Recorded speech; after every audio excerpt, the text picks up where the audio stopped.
Good afternoon, YouTube friends. My name is Jim. Thanks for visiting my channel, Off-Grid Living with the Bennetts. Well, coals, ashes, and embers. These are not your friends. Unless they're in your wood stove. If you're cleaning out your wood stove, and you get these coals, ashes, and embers, you make sure you put them into a steel container.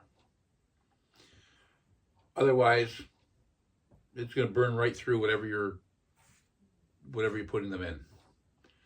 My suggestion is to set that steel container on maybe a patio stone or whatever it is beside your wood stove that's non-combustible. Put those hot ashes in that.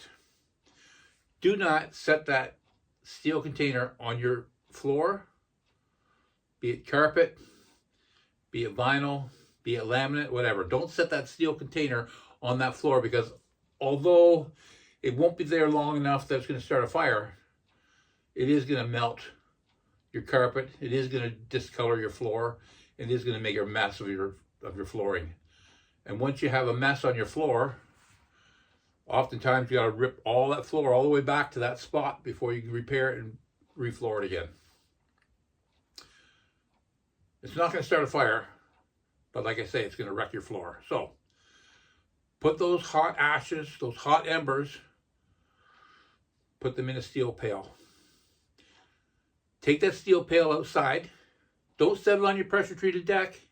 Exact same thing. You put that on your pressure treated deck, get your coat on, get your shoes on, or your boots, get ready, go outside, get distracted. Next thing you know, that if it doesn't start a fire, it's still going to discolor your deck and make a mess. So take it right straight outside. I'm going to show you what I do with my hot embers and how I dispose of them. First of all, I want to say that when you're finished cleaning out your wood stove, and you got these ashes all over the place, and you sweep them up, don't put them in the garbage. No, don't put them in the garbage. Because one of those embers, or maybe a couple of those embers, could still be hot, could start a fire. I remember last year I swept up my embers onto a plastic dustpan, left the dustpan sitting on my patio stones at my wood stove, went and did something, came back a few minutes later, and had burned a hole in my dustpan, that big. My goodness, if had I put that in the garbage, could have been problems. Don't put your hot embers, even if you know they're cool, don't put them in the garbage. Make it a habit. Tell your spouse, make a habit. When you're sweeping up the embers, chuck them back in the wood stove, or chuck them into that steel pail that you're going to take outside. Don't put them in the garbage. Okay, let's go take a look. Let me show you what I do with my hot embers. Well, it's an overcast day. It's not really a super pleasant day, but it's not really too cold, so that's good. We're in the middle of December right now, so we still got lots of winter ahead of us. But yeah, that's the way it goes. Okay, so let's take a look here. Okay, so this is my pail.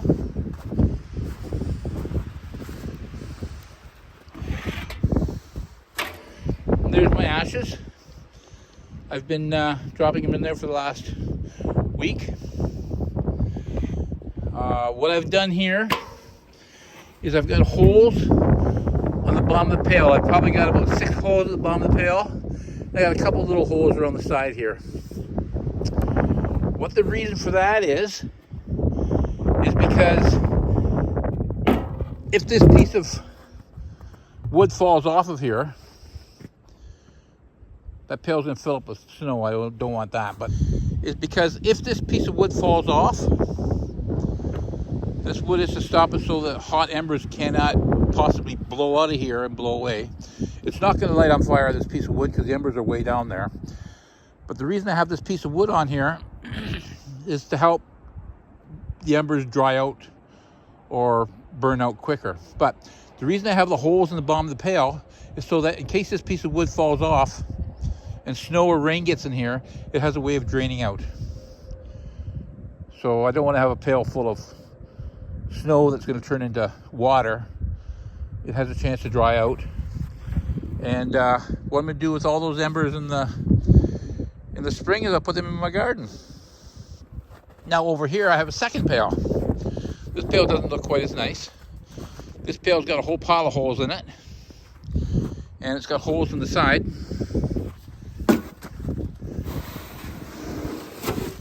It's actually got quite a few holes in it. And this pail is going to be my burn pail. And I've got it sitting here upside down right now just so it won't fill up with snow. I'm going to try to find myself a board for the top of it as well. Now this pail has a lot more holes in it. And the reason I have so many holes in this pail is because this is going to be a burn pail. That way I can throw stuff in here to burn it. And because of all these holes, it means that air can get in. And I don't know if you've seen it, but sometimes you'll see a burn pail and it's just smoking everywhere. If you put a lot of holes in your burn pail first, the air can get in and it doesn't smoke near as much. So this will be a burn pail. And like I say, this pail over here does not have a lot of holes in it because I don't want the embers to keep lit. I want them to burn out and die off and be done. So those are my two pails. I got to find myself a board for the top of this. Actually, for the top of this, what would even be better would be maybe a steel lid. Would probably be better, because if you have a big fire, then of course that board could burn. But yeah, so that's gonna be a burn pail. Just to get rid of some of the, some of my old 2x4s and whatever I've got going on here. So there we have it. A pail for my ashes and a burn pail for miscellaneous burning. So, just to recap, embers, ashes, they're not your friend. Treat them with respect. Get them outside, get them in a burn pail. Don't just fling them out along the driveway. Don't just fling them out in your bush. Those things are the things that start forest fires. You don't want to have ashes all over the place. Even if you throw them on the ground and you're not near a bush or near trees, you don't want all these ashes everywhere. Put them in a pail. I mean, once they're in a pail and they die off, you could even take them to the dump if you had to. Myself personally, put them in the garden. Or leave them. Leave them until they're totally done. And in the spring, then spread them out. Use them for fertilizer in your bush or in your wherever you're doing with them. But don't just throw them in the bush. Because even though you say, okay, it's snowing out, there's snow everywhere, it'll never start a fire. No such thing as never. Treat those with respect. You got a house, you got your family in there. Last thing you want to do is burn that thing down. You don't want to burn your off-grid home down. So, like I say, treat them with respect. And yeah, that's it for today. You have a great day. Thanks for watching my videos. If you're a subscriber, thank you very much. If you're just looking around the web and you've stumbled onto my channel, consider subscribing and watch my videos. There's a lot of good information, a lot of good tips for you. And I'm learning too. And if you have a comment that can help me learn, or you got a comment you want to see a video on something, then yeah, just send me a comment. We're going to talk to you in the next video. Have a great day.